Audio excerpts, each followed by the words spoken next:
Jopiny omedo golo pachgi ewi okang' mar doho wito oko chik manyien mar choko osuru ne gero udi ma nengone oyueyo.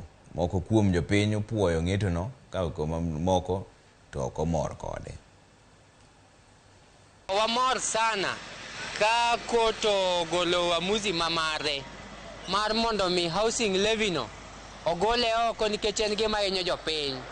To machielo ne en ni jogo ing'ado ushuru mang'eny, ing'ade NHIF, ing'adi kendo NSSF, ing'adi pay what you earn.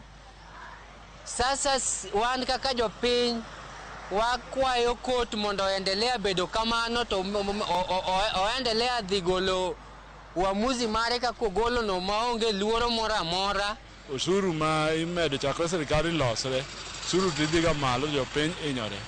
Koro wakwayo sirikal be kata kot go chakgi ne weche matatizo ma inyore korka mafuta mondo miyo ng'ingi ka piny kochakre gi mafuta ka. Koro kodhi malo to gima badhi malo. Koro wako mon be piem sirikal bo chako ng'iye mano mondo ngima oduogi kaka chon ne Kenya en. That was a very paramount ruling to the people of Kenya and also to the people of our vicinity, because that was unconstitutional.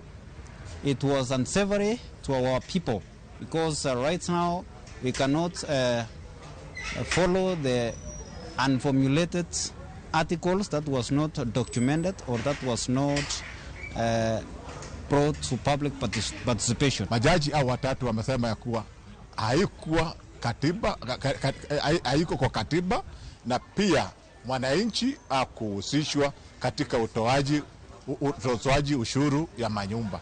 Hata hizi maushuru zingine zenye wanawekea wananchi wa kawaida, ya kuwa mama mboga anaumia. Nataka kusema ya kuwa ushuru iondolewe pia, hata ikiwezekana kwa mafuta, ili maisha ya mwananchi wa kawaida iwe affordable. Ni kweli sheria imefuatwa, lakini tuweze kuangalia vile tunaweza kumheshimu president wetu ili tuweze kumshauri kabla ya kutenda mambo haya. Maana picha inayoonekana katika ulimwengu unamuadhiri na kuweka hadhi yake hali ya chini. Moingo familia 200 Lokson ma